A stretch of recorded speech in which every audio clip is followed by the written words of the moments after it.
ሰላም እግዚአብሔር ከናንተ ጋር ይሁን ልጆቻችን።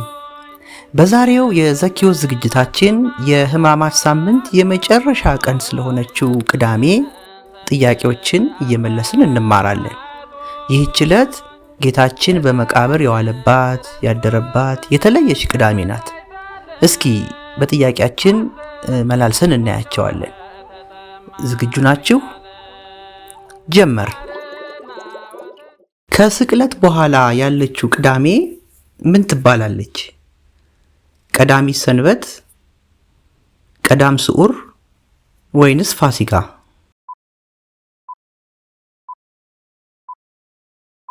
ቀዳም ስዑር ወይም የተሻረች ቅዳሜ ትባላለች።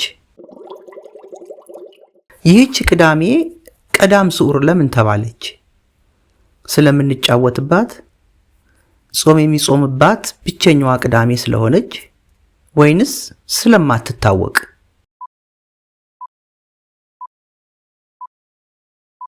አዎ፣ ጾም የሚጾምባት ብቸኛዋ ቅዳሜ ስለሆነች ካላችሁ በትክክል መልሳችኋል። በዚህች ዕለት የጌታችን ሥጋ የት ነበር? በሰማይ፣ በመቃብር ውስጥ ወይንስ በቤተ መቅደስ?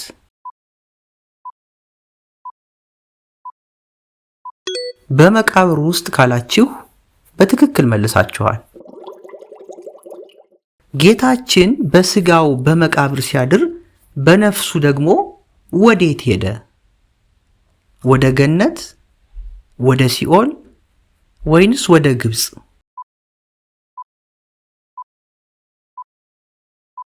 ወደ ሲኦል ካላችሁ በትክክል መልሳችኋል። በሲኦል የታሰሩትን ነፍሳት ነፃ ለማውጣት በነፍሱ ወደ ሲኦል ወርዶ ነበር።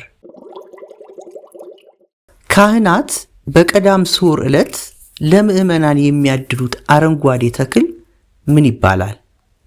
አበባ፣ ቄጤማ ወይንስ የዘንባባ ቅጠል?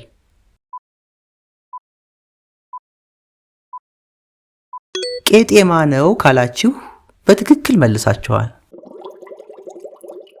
ይህ ቄጤማ የምን ምልክት ነው? የጌጥ፣ የሰላም ወይንስ የሐዘን?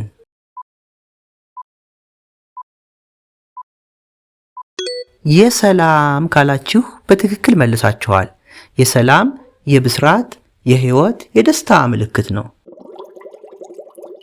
አይሁድ የጌታችንን መቃብር በድንጋይ ዘግተው ምን አደረጉ? አበባ አኖሩበት? ወታደሮች እንዲጠብቁት አደረጉ? ወይንስ ከፈቱትና ሰው ሁሉ እንዲያየው አደረጉ?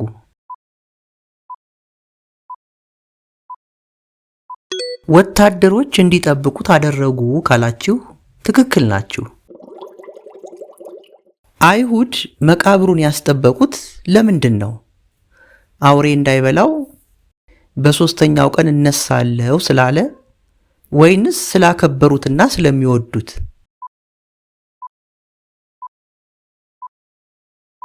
በሦስተኛው ቀን እነሳለሁ ስላለ ነው ካላችሁ በትክክል መልሳችኋል። እሺ ልጆቻችን፣ ከ8ቱ ጥያቄዎች ስንት መለሳችሁ?